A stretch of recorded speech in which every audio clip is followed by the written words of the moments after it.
इन text question ख़त्म करने के बाद बच्चों हम लोग स्टार्ट करेंगे चैप्टर की एक्सरसाइज। और हमारे चैप्टर की एक्सरसाइज का जो सबसे पहला क्वेश्चन है वो है which of the statement about reaction below are incorrect. बच्चों ध्यान रहे, इसमें हमसे पूछ रहा है कि इनकरेक्ट कौन सा है। कन्फर्म हुआ? पहले एक बार क्वेश्चन को देखते हैं। बच्चों क्वेश्चन है, क्वेश्चन नंबर फर्स्ट, एक रिएक्शन दी गई है, lead oxide plus carbon gives out lead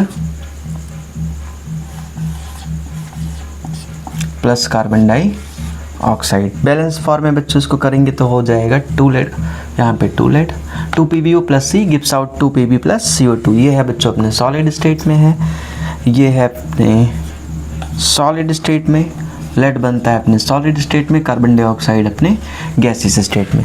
पहले क्वेश्चन को समझते हैं बच्चों। यहाँ पे एक केमिकल रिएक्शन है जिसमें लेड ऑक्साइड जो है वो कार्बन से रिएक्शन करके बना रहा है लेड और कार्बन डाइऑक्साइड। इस रिएक्शन में हो क्या रहा है बच्चों? इस रिएक्शन में लेड ऑक्साइड के पास से हो रहा है लॉस ऑफ ऑक्सीजन। भाई इसके पास हो रहा है लॉस ऑफ ऑक्सीजन, इसका मतलब हो रहा है लेड ऑक्साइड का रिडक्शन। और कार्बन को बच्चों ऑक्सीजन मिल रही है तभी तो CO2 बन रहा है, तो इसका क्या हो रहा है? ऑक्सीडेशन। तो कहने का मतलब बच्चों क्वेश्चन को कुछ हम लोग इस तरीके से समझ सकते हैं कि इस रिएक्शन में लेड ऑक्साइड का रिडक्शन और कार्बन का ऑक्सीडेशन हो रहा है। अब चलो स्टेटमेंट पढ़ते हैं, हमको निकालना है कि कौन सा स्टेटमेंट गलत है। पहला स्टेटमेंट कह रहा है ए कि लेड इज गेटिंग रिड्यूस। बच्चों बोल रहा है ए वाला कि लेड रिड्यूस हो रहा है, तो भाई रिड्यूस लेड थोड़ी हो रहा है, रिड्यूस क्या हो रहा है? Lead oxide. जबकि ए वाला ऑप्शन बोल रहा है कि लेड रिड्यूस हो रहा है, तो बच्चों ए क्या हो गया? Wrong statement. बी वाला क्या बोल रहा है? Carbon dioxide is getting oxidise. बच्चों ऑक्सीडाइज कार्बन हो रहा है, कार्बन डाइऑक्साइड थोड़ी हो रही है, तो बी वाला भी इनकरेक्ट हो गया। सी बोल रहा है कार्बन इज गेटिंग ऑक्सीडाइज, तो भाई सी सही बोल रहा है, कार्बन ही ऑक्सीडाइज हो रहा है। और डी बोल रहा है lead oxidise is getting reduce, तो भाई लेड ऑक्साइड ही रिड्यूस हो रहा है। तो इसमें ए और बी रॉन्ग स्टेटमेंट है, सी और डी राइट स्टेटमेंट है। हमको तो भाई राइट ढूंढना ही नहीं है, क्वेश्चन बोल रहा है कि इनकरेक्ट वाला फाइंड करो। तो इनकरेक्ट वाला कौन सा है? इनकरेक्ट वाला है ए और बी। तो फर्स्ट में कौन सा हो जाएगा? A and B. A and B मतलब फर्स्ट वाला, फर्स्ट वाला मतलब ए एंड बी। भाई ए और बी जो स्टेटमेंट है वो इनकरेक्ट है। ठीक, स्टेटमेंट ए क्या बोल रहा है? लेड रिड्यूस हो रहा है, भाई लेड थोड़ी रिड्यूस हो रहा है। और स्टेटमेंट बी बोल रहा है कि कार्बन डाइऑक्साइड ऑक्सीडाइज हो रहा है, जबकि ऑक्सीडाइज क्या हो रहा है? कार्बन। बच्चों आया पहला क्वेश्चन। पहले क्वेश्चन के बाद हम लोग बात करते हैं क्वेश्चन नंबर सेकंड की। क्वेश्चन नंबर सेकंड है, एक रिएक्शन दे रखा है और पूछ रहा है बताओ बच्चों ये किस टाइप का केमिकल रिएक्शन है। तो रिएक्शन है बच्चों, question number second, Fe2O3 plus 2Al gives out Al2O3 plus 2Fe। Concept clear हुआ बच्चों? जो भी आप लोगों ने फर्स्ट वीडियो को अच्छे से पढ़ा होगा तो आपको अच्छे से याद होगा। इसको हम लोग पढ़े थे डिस्प्लेसमेंट रिएक्शन में, और ये पर्टिकुलर रिएक्शन थर्मिट रिएक्शन के नाम से भी जानी जाती है। बच्चों इस बारे में हम लोग कई बार बात कर चुके हैं, इस रिएक्शन को पहचानना सीख लो बच्चों। ये रिएक्शन थर्मिट रिएक्शन के नाम से जानी जाती है। क्लियर हुआ? इसमें जो एल्यूमिनियम है वो आयरन को डिस्प्लेस कर रहा है। भाई डिस्प्लेस कर रहा है तो मैं आपको ऑप्शन नहीं बताऊंगा, आपको क्लियर समझ में आ गया होगा बच्चों की कौन सी रिएक्शन है। ये है डिस्प्लेसमेंट रिएक्शन। कॉन्सेप्ट क्लियर हुआ? अब ऑप्शन ढूंढ लो। सेकंड में डिस्प्लेसमेंट रिएक्शन कौन से ऑप्शन में है? तो भाई डिस्प्लेसमेंट रिएक्शन है ऑप्शन नंबर डी में। तो सेकंड का कौन सा करेक्ट हो जाएगा? सेकंड का करेक्ट हो जाएगा ऑप्शन नंबर डी। बात समझ में आया? कोई दिक्कत? क्वेश्चन नंबर थर्ड है, what happen when dilute hydrochloric acid is added to iron filings. तीसरा क्वेश्चन बच्चों पुटअप कर रहा है कि क्या होगा कि अगर आयरन फिलिंग्स को डाइल्यूट हाइड्रोक्लोरिक एसिड में ऐड कर दिया जाए। तो भाई आयरन क्या है? मेटल है, और हाइड्रोक्लोरिक एसिड एक एसिड है। हाइड्रोक्लोरिक एसिड में जो हाइड्रोजन लगा है बच्चों, आयरन उससे ज़्यादा रिएक्टिव होता है, मतलब ये एसिड में से हाइड्रोजन को हटा देगा और बनाएगा साल्ट और हाइड्रोजन गैस। कॉन्सेप्ट क्लियर हुआ? ऐसे मेटल जो हाइड्रोजन से ज़्यादा रिएक्टिव होते हैं, जिनकी रिएक्टिविटी सीरीज में वैल्यू हाइड्रोजन से ऊपर होती है, वो एसिड में से हाइड्रोजन को डिस्प्लेस करके साल्ट और हाइड्रोजन गैस का इवैल्यूएशन करते हैं। कन्फर्म हुआ? इस रिएक्शन को एक बार लिख लेते हैं, उससे पहले थोड़ा सा इसको इरेज करते हैं।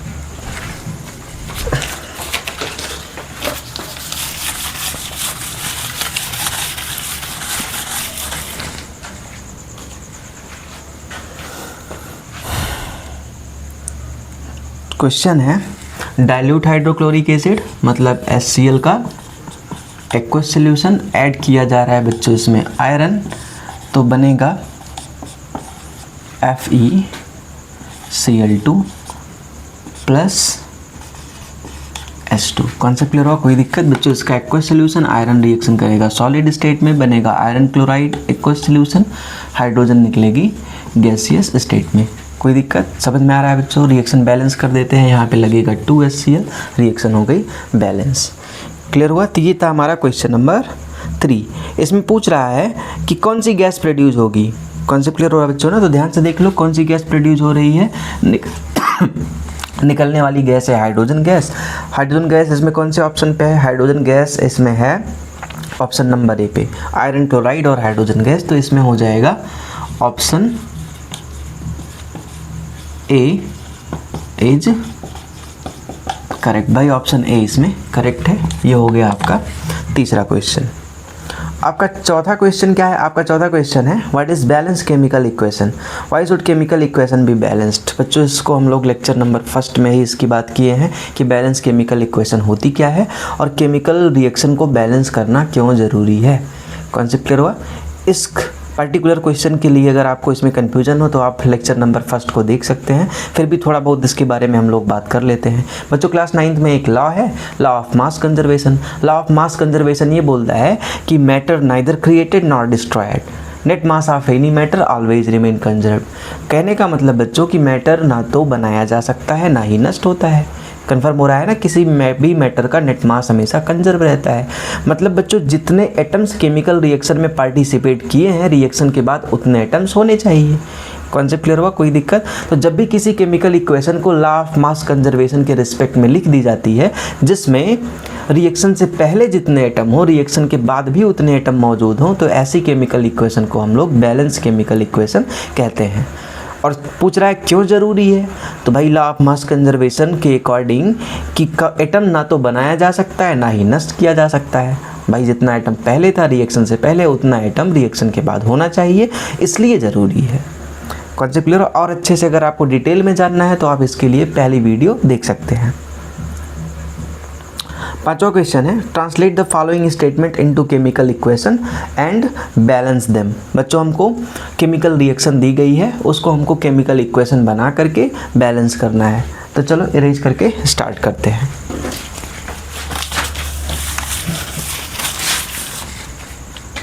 Question number 5। क्वेश्चन नंबर 5 है hydrogen gas combine with nitrogen to form ammonia. तो बच्चों ये रहा हमारा स्केलेटल इक्वेशन। हाइड्रोजन गैस है, ये कंबाइन करती है नाइट्रोजन के साथ और बनाती है अमोनिया। कॉन्सेप्ट क्लियर हुआ बच्चों? ये हमारी स्केलेटल इक्वेशन है। जो भी फर्स्ट वीडियो अच्छे से देखे होगे पढ़े होगे उनको पता है कि अनबैलेंस केमिकल इक्वेशन को ही स्केलेटल इक्वेशन बोला जाता है। बैलेंस करते हैं, शुरुआत करते हैं हाइड्रोजन के साथ। कितने हाइड्रोजन बच्चों? 3। यहाँ पे कितने? 2। करो बैलेंस। 3s2 और इधर 2s3। 2 3 6 hydrogen, 3 2 6 hydrogen. Concept clear हुआ बच्चों? बैलेंस हो गया। देखो 2 नाइट्रोजन यहाँ भी है, 2 नाइट्रोजन यहाँ पे भी है, तो 3s2 plus N2 gives out 2ns3। तो ये हो गया पहली इक्वेशन और उसका बैलेंस। दूसरा केमिकल रिएक्शन हमको दे रखा है, उसको भी इक्वेशन बना के बैलेंस करना है।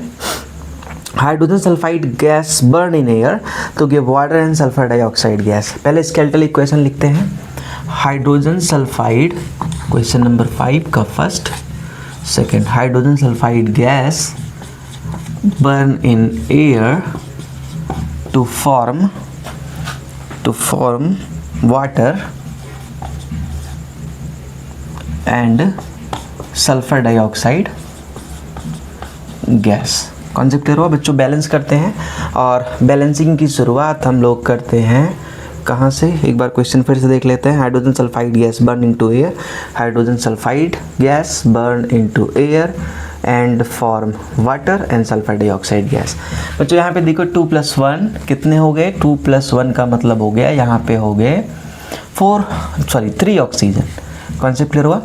यहाँ पे लगाते हैं 2, तो 2 और 2 4 ऑक्सीजन, तो बच्चों यहाँ पे भी कर देते हैं 2 2 जा 4 ऑक्सीजन। हाइड्रोजन यहाँ पे हो चुका है 2 2 जा 4, तो बच्चों यहाँ पर भी हम लोग करते हैं 2 2 जा 4 हाइड्रोजन। और जब यहाँ पे 2 2 जा 4 हाइड्रोजन किए बच्चों, तो यहाँ पर ध्यान से देखो सल्फ़र इंक्रीज कर गया नंबर में, 2 सल्फ़र हो गया और साथ ही साथ सल्फ़र 2 हो गया, तो बच्चों यहाँ पर भी हम लोग सल्फ़र को करेंगे 2। जब यहाँ पे सल्फ़र को हम लोग बैलेंस करते हैं बच्चों, तो देखो ऑक्सीजन अनबैलेंस हो जाती है। कॉन्सेप्ट क्लियर हुआ? ऑक्सीजन इसलिए अनबैलेंस हो गई क्योंकि यहाँ पे 2 2 जा 4 ऑक्सीजन हुआ और यहाँ पे 2 4 + 2 6 ऑक्सीजन, यहाँ पे तो 4 ही है, तो इसको भी हम लोग कर देते हैं 3 2 जा 6 ऑक्सीजन। तो ये हो गया हमारा second equation balance. Concept clear हुआ बच्चों? 2 2 जा 4 हाइड्रोजन, 2 2 जा 4 हाइड्रोजन, 3 2 जा 6 ऑक्सीजन, 2 ऑक्सीजन यहाँ पे और 4 यहाँ पे 6 ऑक्सीजन बच्चों, 2 सल्फ़र और 2 सल्फ़र। तो ये हो गई हमारी balance chemical equation, question number 5 का सेकेंड। कॉन्सेप्ट क्लियर हुआ? थर्ड वाला क्या है, एक मिनट बच्चों, मीटिंग में आई अर्जेंटली सेंड ऐड आ चुका है इस पे,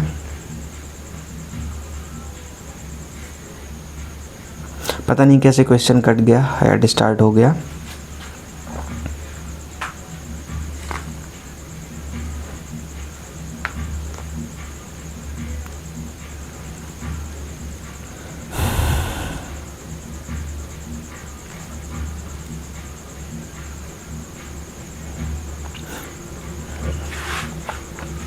क्वेश्चन नंबर 5 का है तीसरा बच्चों, barium chloride react with aluminium sulphate to give aluminium chloride and precipitate of barium sulphate. Third question है बच्चों, बेरियम क्लोराइड का एक्वस सॉल्यूशन और ये रिएक्ट कर रहा है एल्यूमिनियम सल्फेट से, मतलब Al2SO4 का होल थ्राइज,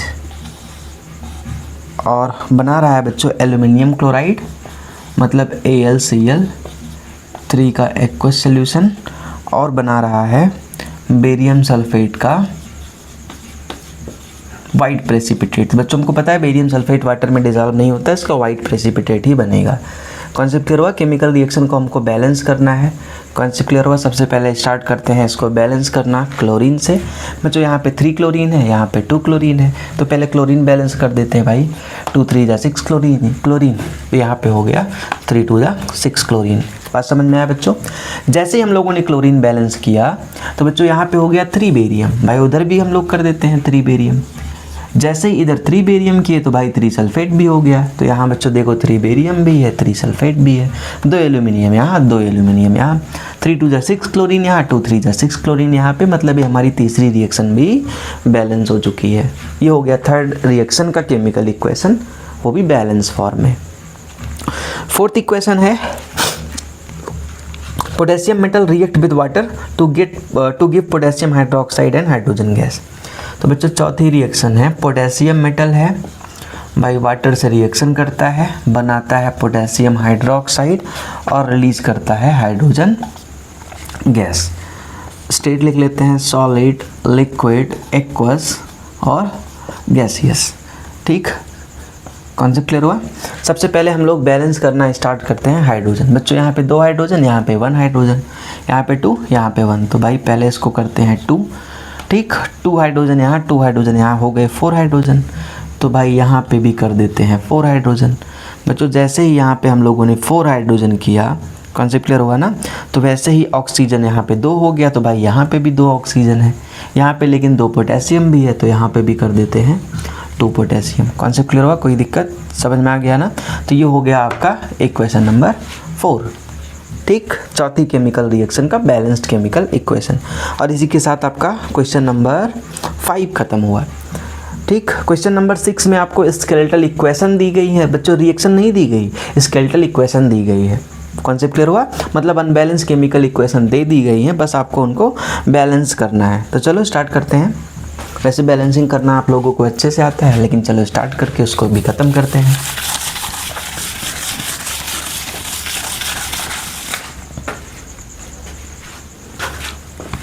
क्वेश्चन नंबर 6 का फर्स्ट रिएक्शन ए लिख देते हैं। क्वेश्चन नंबर 6 का ए,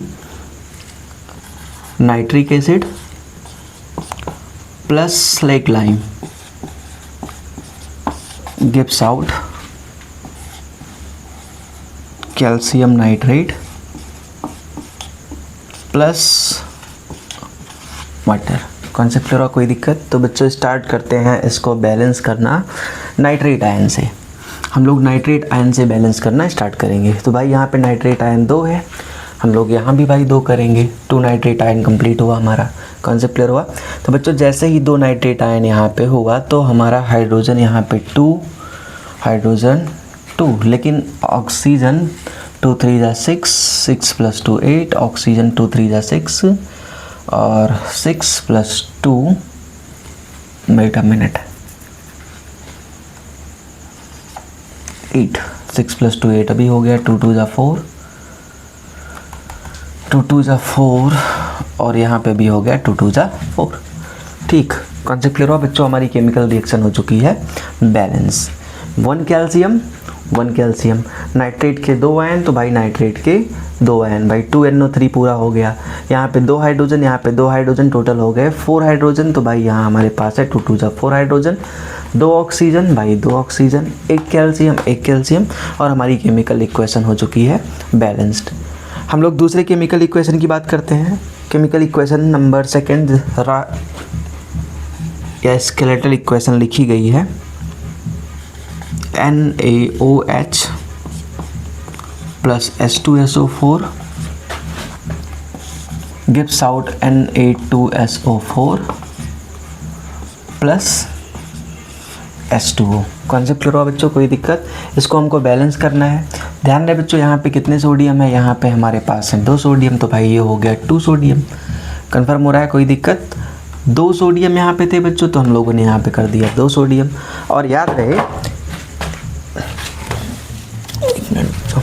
याद रहे यहाँ से 2 हाइड्रोजन निकलेंगे और यहाँ से 2 हाइड्रोक्साइड आयन निकलेंगे, तो वाटर के भी कितने मॉलिक्यूल्स बनेंगे?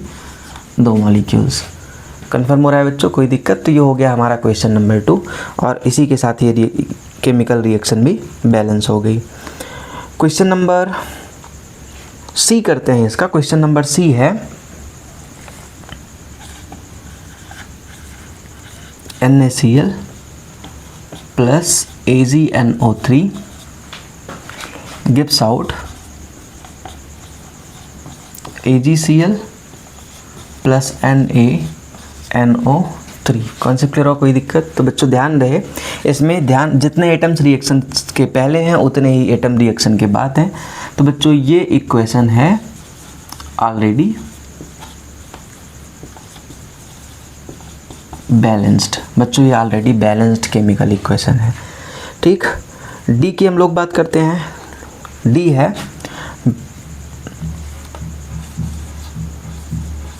Barium chloride plus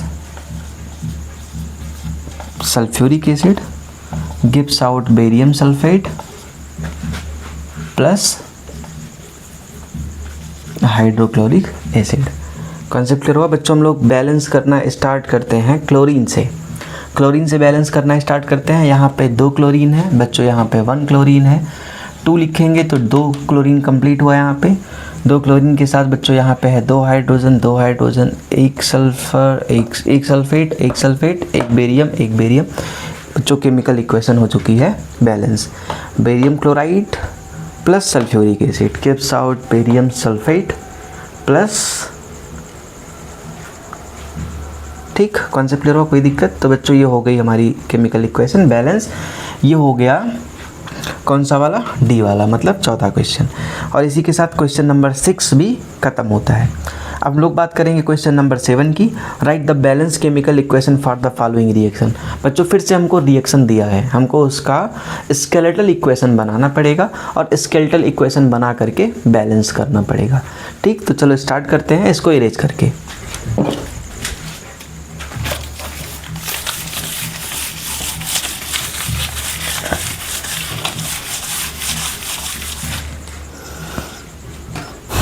question number 7। Question number 7 बोल रहा है बच्चों, ध्यान रहे ये वाला, कि calcium hydroxide plus carbon dioxide gives out calcium carbonate plus water. तो ये रहा बच्चों कैल्शियम हाइड्रोक्साइड, रिएक्शन करता है ये कार्बन डाइऑक्साइड से बनाता है कैल्शियम कार्बोनेट और प्लस वाटर। कॉन्सेप्ट क्लियर हुआ, कोई दिक्कत? ये हमारा है केमिकल इक्वेशन। और बच्चों मुझे जहाँ तक लग रहा है ये ऑलरेडी बैलेंस्ड है। हाँ, ये ऑलरेडी बैलेंस्ड है। ये रॉ होने के साथ साथ स्केलेटल इक्वेशन तो है ही, लेकिन साथ ही साथ ये है ऑलरेडी बैलेंस्ड। ठीक, 7th के सेकंड की हम लोग बात करते हैं। Zinc plus silver nitrate gives out zinc nitrate plus silver. तो बच्चों जिंक मतलब जिंक Zn, सिल्वर नाइट्रेट बच्चों AgNO3 gives out zinc nitrate. Zinc nitrate का मतलब होता है बच्चों ZnNO3 का होल ट्वाइस प्लस क्या लिखा है प्लस सिल्वर, सिल्वर का मतलब Ag। बैलेंस करते हैं बच्चों, तो यहाँ पे 2 लगाएंगे, यहाँ पे 2 लगाएंगे, इसी के साथ 2 नाइट्रेट और 2 सिल्वर बैलेंस है। जिंक एक ही है, जिंक एक ही है। तो बच्चों ये हो गया हमारा 7th का B। 7th का C है बच्चों aluminium plus copper chloride gives out aluminium chloride plus copper. तो बच्चों ये है aluminium plus copper chloride. Copper chloride का मतलब हुआ बच्चों CuCl। कॉन्सेप्ट क्लियर हुआ, कॉपर क्लोराइड। और बना क्या रहा है, ये बना रहा है एल्यूमिनियम क्लोराइड मतलब AlCl3 प्लस कॉपर। कन्फर्म हुआ, कोई दिक्कत? समझ में आ रहा है बच्चों ना? तो पहले क्लोरीन को बैलेंस कर लेते हैं, 3 क्लोरीन। तो ये हो गया बच्चों 3 क्लोरीन और साथ ही साथ 3 कॉपर। केमिकल रिएक्शन हो गई बैलेंस। इस केमिकल रिएक्शन को हम लोग लिखते समय एक बात का ध्यान रखेंगे कि बच्चों कॉपर अपनी 2 वैलेंसी दिखाता है, +1 +2। कॉन्सेप्ट क्लियर हुआ, मतलब कॉपर क्लोराइड हमको CuCl के फॉर्म में भी मिल सकता है, कन्फर्म हो रहा है, और ये CuCl2 के फॉर्म में भी मिल सकता है। अगर CuCl2 के फॉर्म में मिलेगा तो रिएक्शन ऐसी रहेगी Al plus CuCl2 gives out AlCl3 plus Cu। बच्चों इसको बैलेंस करेंगे तो यहाँ पे कितने क्लोरीन है 3, यहाँ पे 2। बैलेंसिंग इस तरीके की होगी, 2 3 जा 6 क्लोरीन और 3 2 जा 6 क्लोरीन। यहाँ पे बच्चों 2 Al है तो यहाँ पे 2 Al, यहाँ पे 3 कॉपर है तो यहाँ पे 3 कॉपर। कॉन्सेप्ट क्लियर हुआ, कोई दिक्कत? बच्चों ये वाली इक्वेशन हम लोग तब लिखेंगे जब कॉपर की बैलेंसी हो 2+, और ये वाली रिएक्शन बच्चों हम तब लिखेंगे जब हम लोग कॉपर की बैलेंसी दिखाएंगे, सॉरी कॉपर +1। कॉन्सेप्ट क्लियर हुआ, मतलब क्यूप्रस स्टेट में ये वाली रिएक्शन, क्यूपरिक स्टेट में ये वाली रिएक्शन, और दोनों ही रिएक्शन सही है। आपको दोनों में से जो भी लिखना हो वो लिख सकते हैं। तो ये हो गया क्वेश्चन नंबर 7 का थर्ड। क्वेश्चन नंबर 7 का डी लास्ट क्वेश्चन करते हैं। Barium chloride plus potassium sulphate gives out barium sulphate plus potassium chloride. Erase करते हैं बच्चों पहले।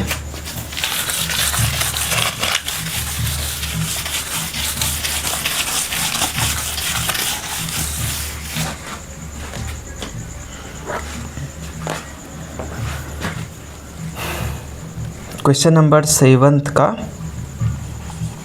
डी। क्वेश्चन नंबर 7 का डी क्या है बच्चों? बेरियम क्लोराइड मतलब BaCl2 और रिएक्शन कर रहा है पोटेशियम सल्फेट मतलब K2SO4 से। और बना क्या रहा है बच्चों? ये बना रहा है बेरियम सल्फेट मतलब BaSO4। और बिजली चली गई बच्चों, बाद में अब हम लोग रिकॉर्डिंग करेंगे। बच्चों यही वो क्वेश्चन था जिसको करते समय बिजली कट गई थी, और अभी क्योंकि बिजली आ गई है तो हम लोग फिर से स्टार्ट करते हैं क्वेश्चन को। ये क्वेश्चन इनकम्प्लीट रह गया था। क्वेश्चन था barium chloride plus potassium sulphate gives out barium sulphate plus potassium chloride. बच्चों इसका हमको लिखना था बैलेंस केमिकल इक्वेशन, और ये डायरेक्ट बैलेंस केमिकल इक्वेशन लिखा जा चुका है। बच्चों यहाँ 2 मैंने डायरेक्ट कैसा लगा दिया, तो इसको तुम लोग ध्यान से देख सकते हो कि भाई यहाँ पे पोटेशियम भी 2 है और यहाँ पे जब क्लोरीन ये भी 2 है। जब दोनों ही 2 हैं और दोनों रिएक्ट करके बना रहे हैं पोटेशियम क्लोराइड, तो 2 पोटेशियम के एटम 2 क्लोरीन के एटम बनाएंगे 2KCl। कॉन्सेप्ट क्लियर हुआ, कोई दिक्कत? तो ये था क्वेश्चन नंबर 7 का लास्ट क्वेश्चन। और बच्चों अभी हम लोग स्टार्ट करने वाले हैं क्वेश्चन नंबर 8।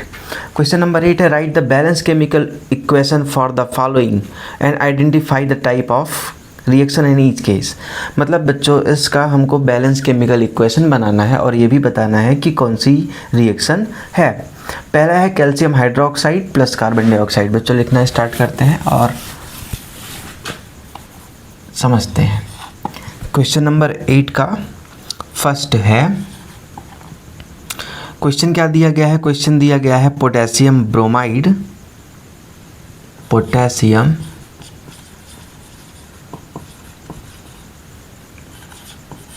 ब्रोमाइड, और पोटेशियम ब्रोमाइड का है बच्चों एक्वस सॉल्यूशन। इसका रिएक्शन कराया जा रहा है किसके साथ? इसका रिएक्शन कराया जा रहा है बेरियम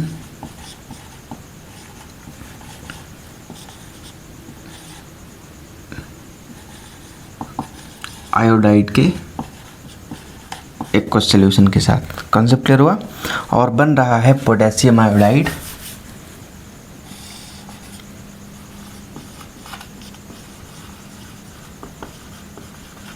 पोटेशियम आयोडाइड का एक्वस सॉल्यूशन, और साथ ही साथ प्रेसिपिटेट के फॉर्म में बाहर हो रहा है बेरियम ब्रोमाइड।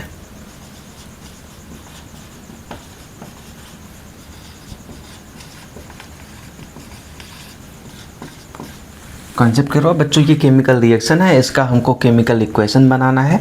पहले स्केलेटन इक्वेशन बनाएंगे और बाद में उसको बैलेंस करेंगे। पहले फार्मूला लिख देते हैं। हमारा है पोटेशियम ब्रोमाइड, फार्मूला होता है बच्चों KBr, ये है एक्वस फॉर्म में, और इसका रिएक्शन हो रहा है बेरियम आयोडाइड से। बेरियम आयोडाइड का मतलब होता है बच्चों BaI2, और इसका भी है एक्वस सॉल्यूशन। कॉन्सेप्ट क्लियर हो रहा है? कोई दिक्कत?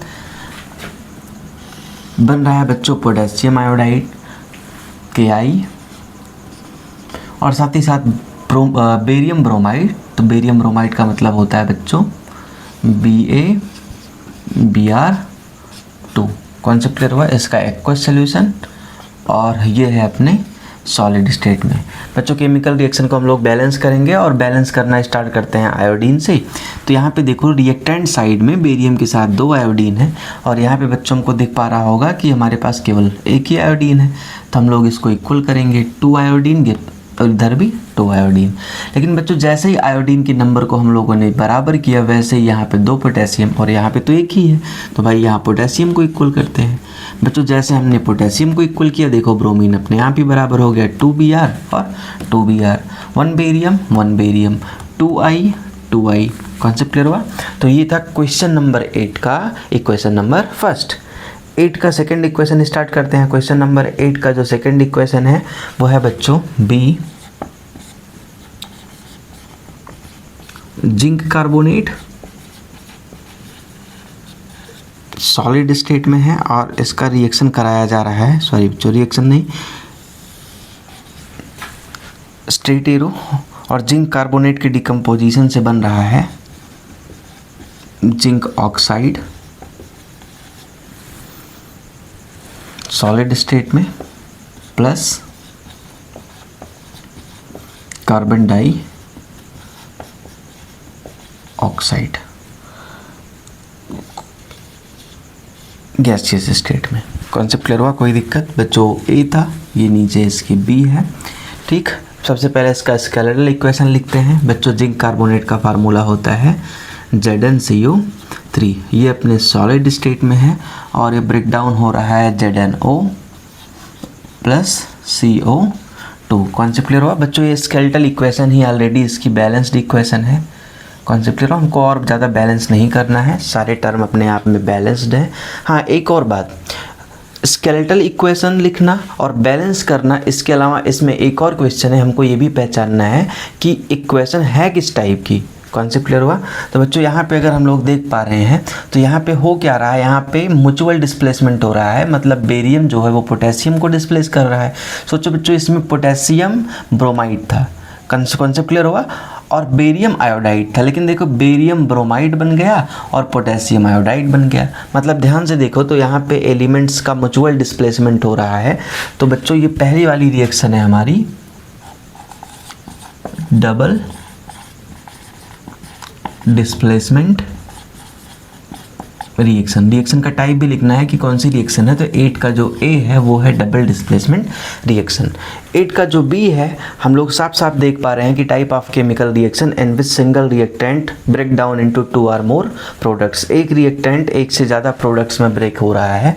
तो ये है बच्चों कौन सी रिएक्शन, डीकम्पोजिशन रिएक्शन। ये कैसी रिएक्शन है बच्चों?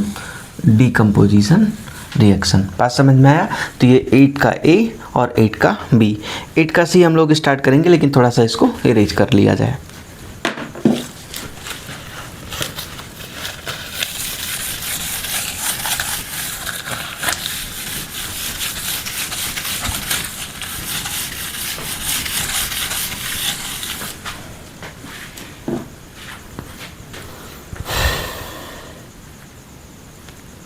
क्वेश्चन नंबर 8 का सी है, hydrogen plus chlorine gives out hydrogen chloride. बच्चों मैं लिख नहीं रहा हूँ यहाँ पे, सीधा एक क्वेश्चन लिखना स्टार्ट करता हूँ। क्वेश्चन आप लोग अपनी बुक में से देख सकते हैं। तो क्वेश्चन है बच्चों, hydrogen plus chlorine gives out hydrogen chloride. बच्चों ये 8 का सी है, 8 का ए बी हम लोग कर चुके हैं, 8 का सी है तो gives out hydrogen chloride. Concept clear हो बच्चों? बैलेंस करना स्टार्ट करते हैं। 2 क्लोरीन है, 2 हाइड्रोजन है, तो यहाँ पे लगा देंगे 2 और हमारी रिएक्शन हो जाएगी बैलेंस। कन्फर्म हो रहा है ना? और हमको बताना भी है कि किस टाइप की केमिकल इक्वेशन है। तो ये है टाइप ऑफ केमिकल इक्वेशन या type of chemical reaction in which in which 2 or more reactants react and form single individual product। बच्चों ये कौन सी रिएक्शन हुई? Type of chemical reaction in which 2 or more chemical substances react and form single individual product। तो बच्चों ये है हमारी combination reaction. ये कौन सी वाली रिएक्शन हो गई हमारी? Combination reaction. 8 का सी। इसके बाद हम लोग स्टार्ट करते हैं 8 का डी। 8 का डी है मैग्नीशियम प्लस हाइड्रोक्लोरिक एसिड। लिखते हैं बच्चों मैग्नीशियम डी वाला, ये अपने सॉलिड स्टेट में रिएक्ट कर रहा है हाइड्रोक्लोरिक एसिड से, जो कि है अपने एक्वस सॉल्यूशन के स्टेट में। कन्फर्म हुआ बच्चों? Acid plus metal gives out salt plus hydrogen gas.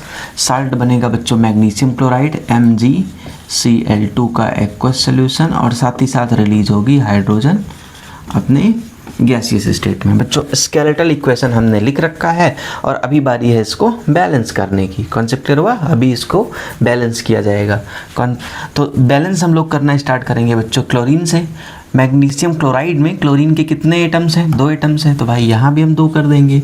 2 chlorine balance हो गया, और जैसे ही क्लोरीन बैलेंस हो गया हमको दिखाई दे रहा है देखो 2H2 हाइड्रोजन ऑलरेडी बैलेंस हो गया। कॉन्सेप्ट क्लियर हुआ? तो ये हो गई हमारी बैलेंस केमिकल इक्वेशन। अगर कोई क्वेश्चन में ये भी बताना है कि रिएक्शन कौन सी है, तो भाई हम साफ साफ देख पा रहे हैं कि मैग्नीशियम जो कि एक हाई रिएक्टिव एलिमेंट है, ये हाइड्रोक्लोरिक एसिड में से हाइड्रोजन को डिस्प्लेस कर रहा है। मतलब हाई रिएक्टिव एलिमेंट लो रिएक्टिव एलिमेंट को डिस्प्लेस कर रहा है। तो ये कैसी रिएक्शन हुई? ये हो गई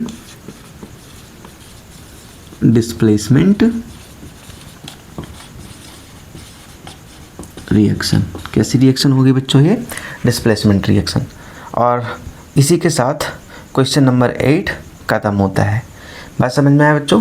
क्वेश्चन नंबर 9 की बात करते हैं। क्वेश्चन नंबर 9 में मुझे बोर्ड का यूज़ नहीं करना पड़ेगा। क्वेश्चन नंबर 9 पूछ रहा है what does mean by exothermic and endothermic reactions, give example. Endothermic reaction क्या होती है बच्चों और एक्सोथर्मिक रिएक्शन क्या होती है? अगर इस रिएक्शंस को और अच्छे से जानना चाहें तो आप फर्स्ट वीडियो को देख सकते हैं। एक बार मैं फिर से यहाँ भी बता दे रहा हूँ कि type of chemical reaction in which energy is evolved in the form of heat is called exothermic reaction. बच्चों ऐसी केमिकल रिएक्शन जिसमें एनर्जी रिलीज होती है हीट के फॉर्म में, तो भाई ऐसी केमिकल रिएक्शन को एक्सोथर्मिक रिएक्शन कहा जाता है। ठीक, जिसको डिफिनीशन लिखना हो एक बार लिख सकता है कि type of chemical reaction in which heat is evolved. Concept clear हुआ ना? Is called exothermic reaction. थोड़ा सा बड़ा लिखना चाहो तो type of chemical reaction in which energy is evolved in the form of heat is called exothermic reaction. बच्चों reaction में हीट निकले तो एक्सोथर्मिक रिएक्शन होगी। बात समझ में आई? और एक्सोथर्मिक रिएक्शन का एक अच्छा सा एग्जाम्पल देख लेते हैं। एक्सोथर्मिक रिएक्शन का एक बढ़िया एग्जाम्पल है CaO सॉलिड स्टेट। ये रिएक्शन करता है वाटर से लिक्विड स्टेट, बनाता है कैल्शियम हाइड्रोक्साइड एक्वस सॉल्यूशन, और साथ ही साथ बच्चों निकलती है एनर्जी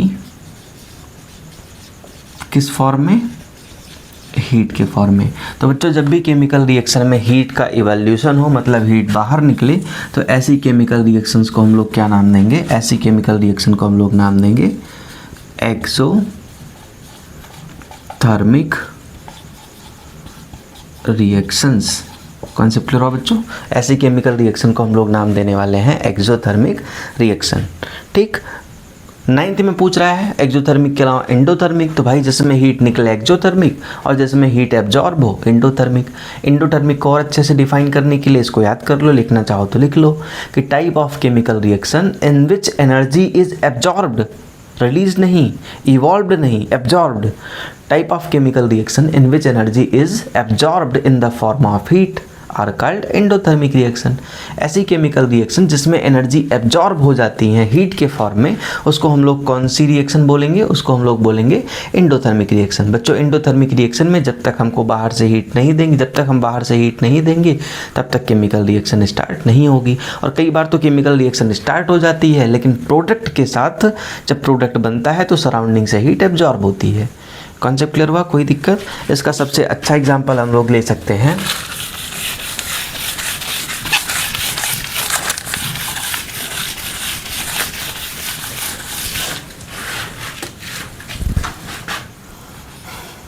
K2SO4, या दूसरा एग्जाम्पल लेते हैं बच्चों KClO3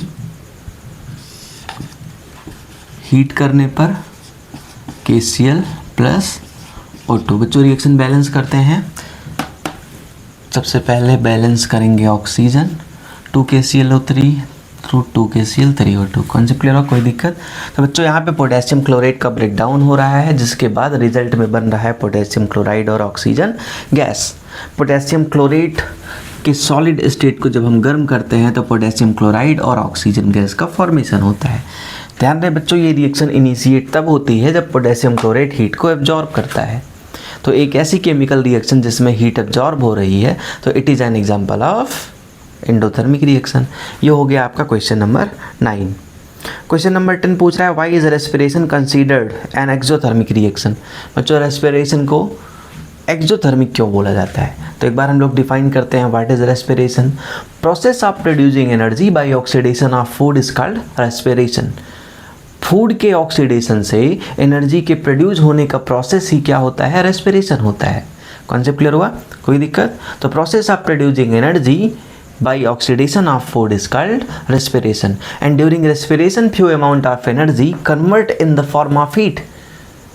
concept clear हुआ, that is responsible for regulating and maintaining body temperature। मतलब बच्चों जब रेस्पिरेशन के दौरान एनर्जी बनती है तो उस एनर्जी का कुछ हिस्सा हीट के फॉर्म में कन्वर्ट हो जाता है, जो कि बॉडी के टेम्परेचर को मेंटेन रखने में हेल्प करता है। तो क्योंकि बच्चों रेस्पिरेशन में एनर्जी बनी जो कि हीट के फॉर्म में निकल रही है, कॉन्सेप्ट क्लियर हुआ ना, due to which respiration is considered as exothermic reaction. इसलिए रेस्पिरेशन को हम लोग कौन सी रिएक्शन में क्लासीफाई करते हैं, एक्सोथर्मिक रिएक्शन में। तो ये हो गया क्वेश्चन नंबर 10। क्लियर हुआ, कोई दिक्कत।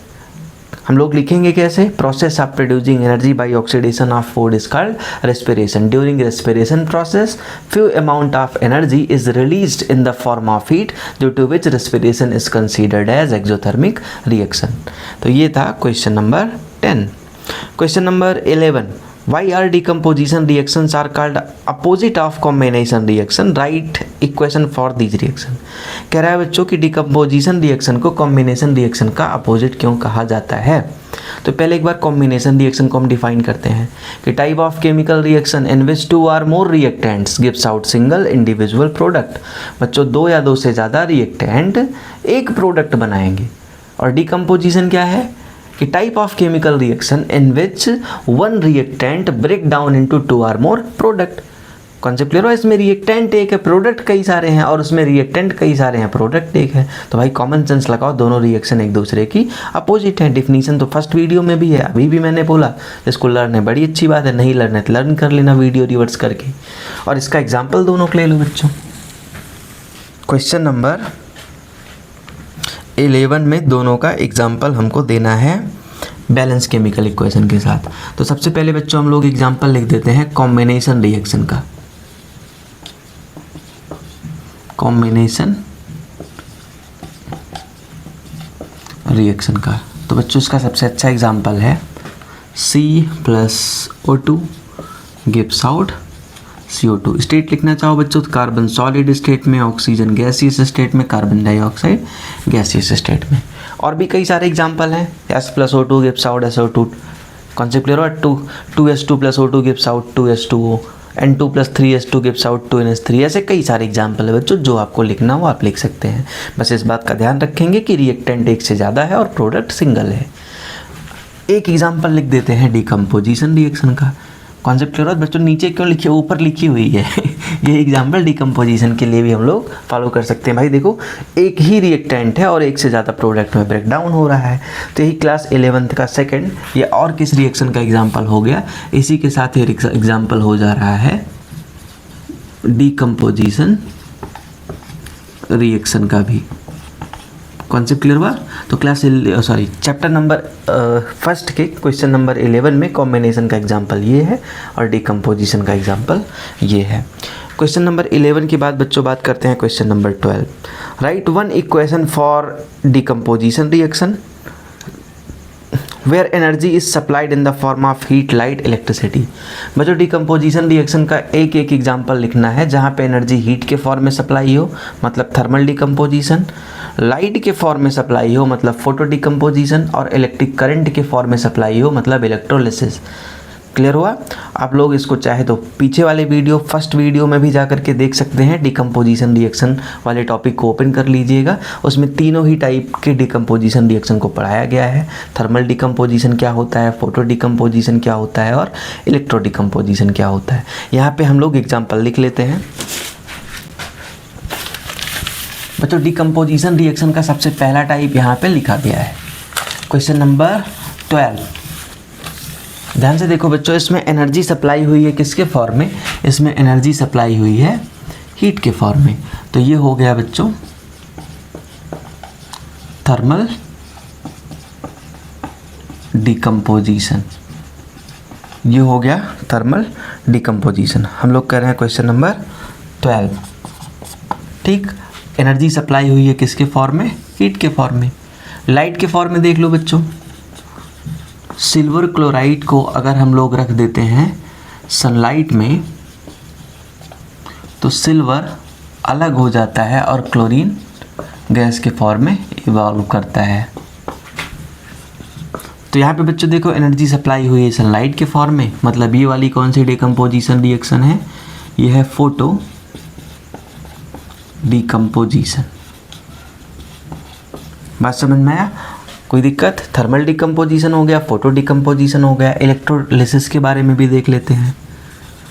2S2O और इसमें पास कराते हैं electric current, gives out 2S2 plus O2, gaseous state, liquid state. बच्चों ध्यान से देखो, ये भी डिकम्पोजिशन रिएक्शन है और इसमें एनर्जी सप्लाई हुई है इन the form of electric current. तो ये एग्जांपल हो गया इलेक्ट्रोलिसिस का। बच्चों ये किसका एग्जांपल हो गया, ये एग्जांपल हो गया इलेक्ट्रोलिसिस का। और इसी के साथ क्वेश्चन नंबर 12 खत्म होता है। क्वेश्चन नंबर 12 में एक एग्जांपल देना था डिकम्पोजिशन रिएक्शन का जिसमें एनर्जी हीट के फॉर्म में सप्लाई हो, एक एग्जांपल देना था जिसमें लाइट के फॉर्म में सप्लाई हो, और एक एग्जांपल देना था जिसमें इलेक्ट्रिक करंट के फॉर्म में सप्लाई हो। क्वेश्चन नंबर 13 पूछ रहा है बच्चों, what is the difference between displacement and double displacement reaction. Concept करो बच्चों, आप लोगों को आता होगा, पिछली वीडियो में रिकॉर्डेड भी है, आप लोग वीडियो नंबर फर्स्ट देख सकते हैं। अगर आपने पहला वीडियो नहीं देखा है तो मैं आपसे यही बोलूँगा कि पहला वीडियो ज़रूर देखें, उसके बाद क्वेश्चन पे आएँ। कॉन्सेप्ट क्लियर हो, उसमें डिस्प्लेसमेंट और डबल डिस्प्लेसमेंट दोनों को अच्छे से एक्सप्लेन किया गया है। एक बार मैं फिर से एग्जांपल के साथ समझाता हूँ। बच्चों डिस्प्लेसमेंट रिएक्शन में क्या होता है कि जो हाई रिएक्टिव एलिमेंट होता है वो लो रिएक्टिव वाले को डिस्प्लेस करता है। कॉन्सेप्ट क्लियर हुआ, कोई दिक्कत। और अगर मैं बात करूं डबल डिस्प्लेसमेंट की तो उसमें दो कंपाउंड रहेंगे और दोनों कंपाउंड में जो एलिमेंट है उनका एक्सचेंज होता है। बच्चों दो कंपाउंड में एलिमेंट का एक्सचेंज हो, मतलब ये अपना एलिमेंट दूसरे को शेयर करे, ये वाला अपना इसको शेयर करे, तो ये हुआ डबल डिस्प्लेसमेंट। लेकिन कोई एक ही एलिमेंट एक कंपाउंड के किसी भी पार्टिकुलर, जैसे एक एलिमेंट है और एक कंपाउंड है, एक एलिमेंट इस कंपाउंड में से किसी एलिमेंट को हटा देता है, तो इसको हम लोग बोलते हैं डिस्प्लेसमेंट रिएक्शन। एग्जाम्पल के साथ समझते हैं डिस्प्लेसमेंट और डबल डिस्प्लेसमेंट को। डिफिनीशन के लिए आप लोग फर्स्ट वीडियो देख सकते हैं, अच्छे से उसमें डिफाइन की गई है और डिफिनीशन लिखाई भी गई है। कन्फर्म हुआ? जैसे मान लो हम एक अच्छा एग्जाम्पल लेते हैं, कॉपर सल्फेट का एक्वस सॉल्यूशन और इसका रिएक्शन कराते हैं आयरन को। आयरन से हमको पता है कि iron is more reactive in compare to copper, so it will displace copper from copper sulphate solution and iron sulphate is formed. बनेगा बच्चों आयरन सल्फेट का एक्वस सॉल्यूशन और कॉपर डिस्प्लेस हो जाएगा, ये सेटल करेगा अपने सॉलिड स्टेट में। कॉन्सेप्ट क्लियर हुआ? कोई दिक्कत? तो देखो बच्चों, ये रहा कंपाउंड और इसमें किसी एक हाई रिएक्टिव एलिमेंट ने दूसरे लो रिएक्टिव एलिमेंट को डिस्प्लेस कर दिया, तो ये एग्जांपल हो गई डिस्प्लेसमेंट रिएक्शन की। ये कौन सी रिएक्शन की एग्जांपल होगी बच्चों? डिस्प्लेसमेंट रिएक्शन की। लेकिन सोचो, दिमाग लगाओ, मान लो हमारे पास एक कंपाउंड नहीं है, दो कंपाउंड है। एग्जांपल लेते हैं, magnesium oxide plus sulphuric acid. Magnesium oxide अपने सॉलिड स्टेट में, सल्फ्यूरिक एसिड अपने एक्वस सॉल्यूशन में। कंफर्म हो रहा है? और प्रोडक्ट बन रहा है मैग्नीशियम सल्फेट का एक्वस सॉल्यूशन प्लस वाटर अपने लिक्विड फॉर्म में। कॉन्सेप्ट क्लियर हुआ? तो ध्यान से देखो बच्चों कि एक कंपाउंड मैग्नीशियम ऑक्साइड और दूसरा कंपाउंड है सल्फ्यूरिक एसिड। मैग्नीशियम ऑक्साइड में से मैग्नीशियम का और सल्फ्यूरिक एसिड में से हाइड्रोजन का, कॉन्सेप्ट क्लियर हुआ, एक्सचेंज हो रहा है। मतलब दोनों कंपाउंड एलिमेंट्स का एक्सचेंज कर रहे हैं। ये नहीं कि एक हाई रिएक्टिव लो को हटा रहा है, बिल्कुल नहीं। दो कंपाउंड है, ये अपना वाला एलिमेंट उसको दे दे रहा है और उसका एलिमेंट खुद ले रहा है। तो एटम्स का एक्सचेंज हो रहा है या एलिमेंट्स का एक्सचेंज हो रहा है। तो इस तरीके की केमिकल रिएक्शन को हम लोग क्या बोलते हैं? Double displacement reactions. Concept clear हुआ? इस तरीके की केमिकल रिएक्शन को हम लोग डिफाइन करते हैं डबल डिस्प्लेसमेंट रिएक्शन। ठीक, लिखने वाली डिफिनीशन कैसे डिफाइन करेंगे? तो type of chemical reaction in which high reactive element displace another low reactive element from solution of its compound, then such type of chemical reactions are called displacement reaction. और इसको कैसे? तो type of chemical reaction in which two compound react to each other and transfer of atoms या transfer of elements take place between both, then such type of chemical reaction are called double displacement reaction. दो compound एक दूसरे से reaction करें और उनके बीच में atoms का एक्सचेंज हो, तो उसको हम बोलेंगे डबल डिस्प्लेसमेंट रिएक्शन। और इसी के साथ बच्चों तुम्हारा खत्म होता है क्वेश्चन नंबर 13। क्वेश्चन नंबर 14 की बात करते हैं। In the refining of silver, recovery of silver from silver nitrate solution involve displacement bye copper metal, write down the reaction involve. कह रहा है बच्चों सिल्वर नाइट्रेट में से सिल्वर निकालना है, कॉपर का यूज कर रहे हैं, रिएक्शन को लिखो। तो बच्चों एक डिस्प्लेसमेंट रिएक्शन का एग्जाम्पल बनेगा, क्योंकि कॉपर सिल्वर से ज़्यादा रिएक्टिव होता है। लिख लेते हैं रिएक्शन को। ये है क्वेश्चन नंबर 14। ये है क्वेश्चन नंबर 14। बच्चों सिल्वर नाइट्रेट के सॉल्यूशन में से सिल्वर निकालना है कॉपर से डिस्प्लेस करके। तो भाई कॉपर सिल्वर को डिस्प्लेस करेगा और बनाएगा कॉपर नाइट्रेट, और साथ ही साथ सिल्वर नीचे बैठेगी अपने सॉलिड फॉर्म में। तो ये हो गया क्वेश्चन नंबर 14 का बैलेंस्ड केमिकल इक्वेशन। बात समझ में आई? Question number 15. What do you mean by precipitation reaction? Explain by giving examples. बच्चों कह रहा है precipitation reaction क्या होता है, कोई दो एग्जाम्पल दे दो। तो precipitation होता क्या है? जब भी किसी केमिकल रिएक्शन में, भाई केमिकल रिएक्शन अगर एक्वस सॉल्यूशन में हो रही है और उस केमिकल रिएक्शन में कोई ऐसा सब्सटेंस बने जो कि वाटर में डिजॉल्व नहीं हो सकता, कहने का मतलब बच्चों इनसोल्यूबल सब्सटेंस फॉर्म हो, तो उसी को प्रेसिपिटेट कहते हैं। अब अगर इनसोल्यूबल है तो या तो नीचे बैठेगा अगर उसकी डेंसिटी हाई हुई तो, और अगर डेंसिटी लो हुई तो वो आके ऊपर तैरने लगेगा, और इसी को हम प्रेसिपिटेट कहते हैं। बात समझ में आया? और ऐसी केमिकल रिएक्शन को प्रेसिपिटेशन रिएक्शन कहा जाता है। इसको हम लिखेंगे कैसे, डिफाइन करना सीख लो। Type of chemical reaction in which insoluble substance is formed in the form of precipitate, then such type of chemical reaction are called precipitation reaction. One more time, type of chemical reactions in which insoluble substance is formed in the form of precipitate। Insoluble substance बनना चाहिए बच्चों, कुछ ऐसा बन जाए जो dissolve नहीं हो सकता। अगर डिजॉल्व नहीं होगा तो या तो ऊपर तैरेगा या नीचे बैठेगा, और दोनों ही केस में रिएक्शन को बोला जाएगा प्रेसिपिटेशन रिएक्शन। एक एग्जांपल तो सामने ही है प्रेसिपिटेशन रिएक्शन का, देखो सिल्वर नीचे बैठ रहा है, कन्फर्म हो रहा है। पीछे वो जो बेरियम वाला एग्जांपल लिए थे जिसमें वाइट प्रेसिपिटेट बन रहा था, वो भी उसी का एग्जांपल हो गया। अभी थोड़ी देर पहले आयरन नेल जो थी, जब कॉपर सल्फेट सोल्यूशन में पड़ रही थी, कॉपर नीचे बैठ रहा था बच्चों, वो भी प्रेसिपिटेशन रिएक्शन का एग्जांपल हो गया। तो फिर से लिखने की कोई ज़रूरत नहीं, तुम सेम रिएक्शन लिख सकते हो। यहाँ पे Ag प्रेसिपिटेट कर रहा है, कॉन्सेप्ट क्लियर हुआ। Ag जो रहेगा वो नीचे बैठेगा और इनसोल्यूबल सब्सटेंस के फॉर्म में बनेगा। बात समझ में आई, कॉन्सेप्ट क्लियर हुआ। प्रेसिपिटेशन रिएक्शन के अलावा तुमको लिखना है explain the following in the term of gain और loss of oxygen with 2 examples each. बच्चों हमको एक्सप्लेन करना है ऑक्सीडेशन को। क्वेश्चन नंबर 16, प्रेसिपिटेशन 15 है और प्रेसिपिटेशन मैंने अभी बताया, और इसका एग्जाम्पल यही है बच्चों। और भी सारे एग्जाम्पल, जैसे जिसमें बेरियम क्लोराइड का एक्वा सोल्यूशन बन रहा था वाइट प्रेसिपिटेट वाला, वो भी एग्जाम्पल है। इसके पहले अभी तुम वीडियो थोड़ा सा पीछे कर लोगे तो उसमें देख पा रहे होगे कि कॉपर सल्फेट को डिस्प्लेस किए में से कॉपर को डिस्प्लेस किया था आयरन ने, कॉपर नीचे बैठा था, वो भी इसी का एग्जाम्पल है। तो इसलिए 15 नहीं लिखा गया है। क्वेश्चन नंबर 16 में हमको एक्सप्लेन करना है ऑक्सीडेशन को। किसको एक्सप्लेन करना है, ऑक्सीडेशन को। एग्जाम्पल भी देना है तो 2 एग्जाम्पल देना है। बच्चों देखो ध्यान दो, हमको हाइड्रोजन के टर्म में नहीं एक्सप्लेन करना, ऑक्सीजन के टर्म में एक्सप्लेन करना है। क्लियर हो, पहले समझ लेते हैं। जब किसी को ऑक्सीजन का गेन होता है तो भाई उसका ऑक्सीडेशन होता है। Type of chemical reaction in which gain of oxygen take place, gain हो, type of chemical reaction in which gain of oxygen take place, then such type of chemical reactions are called oxidation reaction।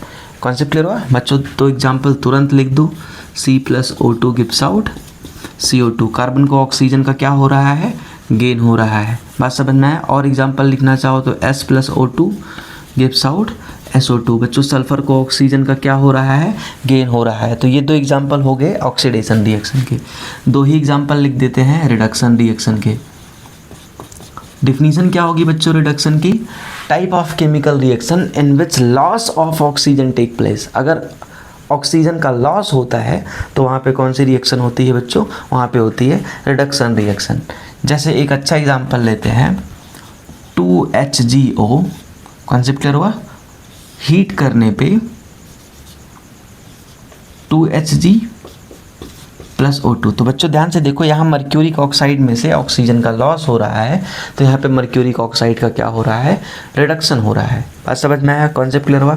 और example अगर हम लोग देखना चाहें mercuric oxide के अलावा, दूसरा एग्जांपल हम लोग ले लेते हैं जिंक ऑक्साइड + कार्बन। हीट करने पे बच्चों zinc + carbon monoxide.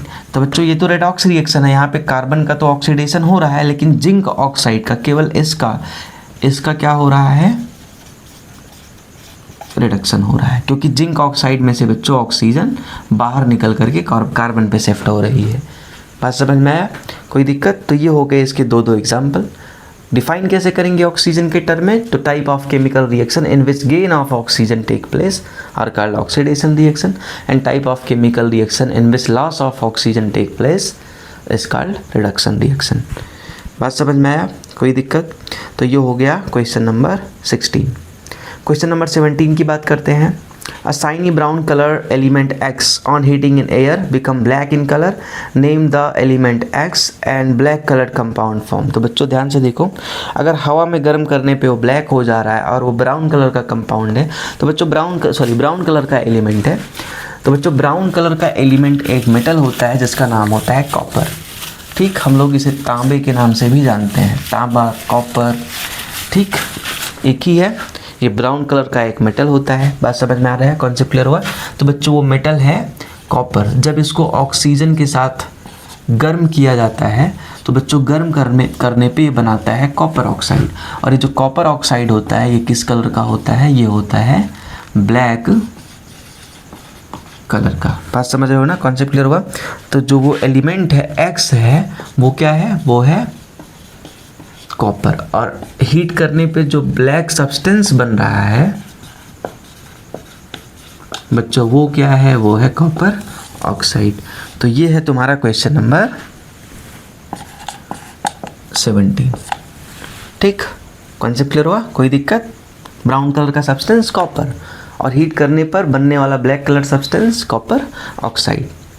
Question number 18 पूछा जा रहा है इसमें कि why do we apply paint on iron articles. Iron articles के ऊपर बच्चों पेंट क्यों लगाया जाता है? तो हम लोगों ने कोरोजन में पढ़ा है रस्टिंग ऑफ आयरन। आयरन अपने सराउंडिंग में ऑक्सीजन और वाटर से रिएक्शन करके रस्टेड होने लगता है।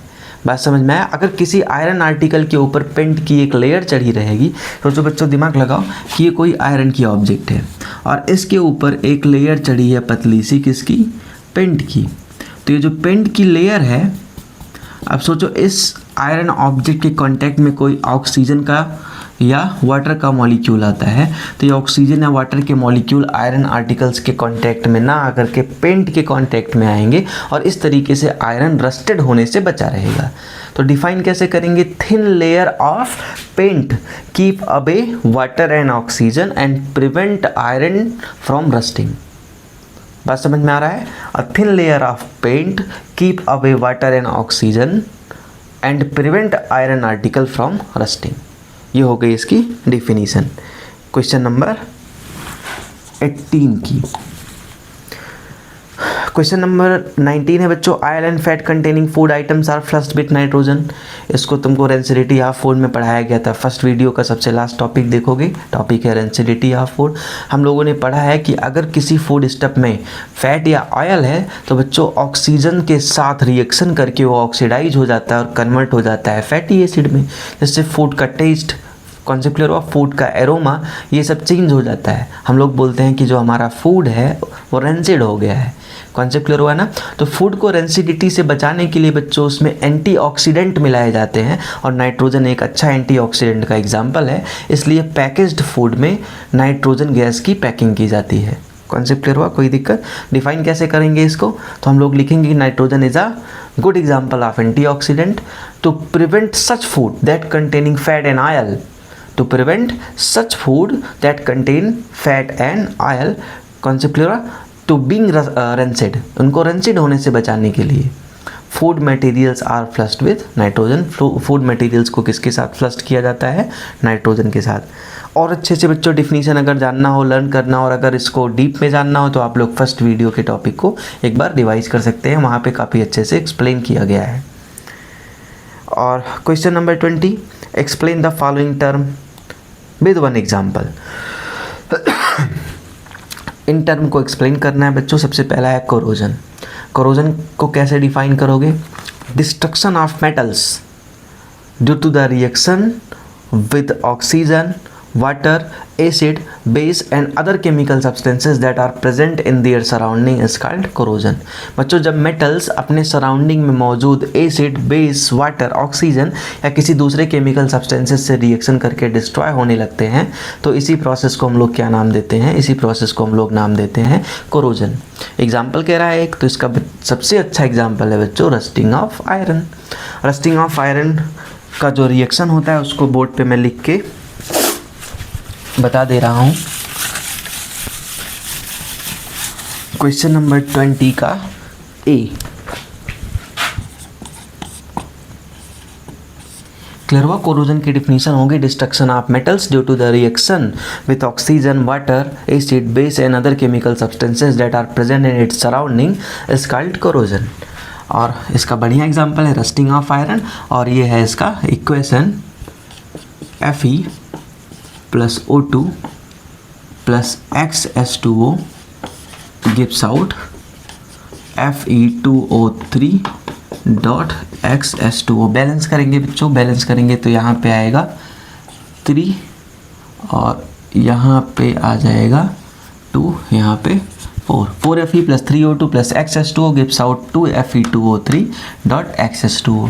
जहाँ पे बच्चों जो Fe2O3.XH2O है ये फार्मूला है रस्ट का, और ये प्रोसेस है रस्टिंग ऑफ आयरन, जिसमें जो आयरन है ऑक्सीजन और वाटर के साथ रिएक्शन करके डिस्ट्रॉय होने लगता है। ये कोरोजन का एक अच्छा एग्जाम्पल है। अगला है रेंसिडिटी ऑफ फूड। बच्चों रेंसिडिटी ऑफ फूड को अभी एक्सप्लेन किया गया। कोई भी फूड मटेरियल जिसमें फैट या ऑयल हो, अगर वो ऑक्सीजन से रिएक्शन करता है तो ऑक्सीजन से रिएक्शन करने की वजह से उसमें जो फैट मौजूद है, जो ऑयल मौजूद है, वो फैटी एसिड में कन्वर्ट हो जाता है, जिसकी वजह से उसके टेस्ट में, उसके स्मेल में कॉन्सेप्ट क्लियर हुआ, बदलाव आ जाता है। इस प्रोसेस को हम लोग बोलते हैं रेंसिडिटी ऑफ फूड। इस प्रोसेस को हम लोग क्या बोलते हैं? Rancidity of food.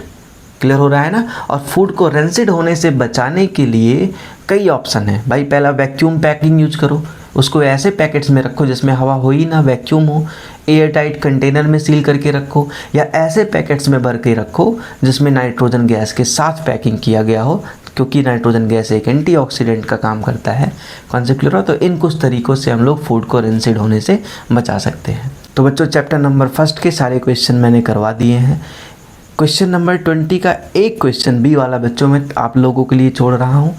इसको तो आप लोग खुद से करने का प्रयास करोगे। वैसे ये क्वेश्चन भी मैंने करवाया है इस चैप्टर के पहले वीडियो में।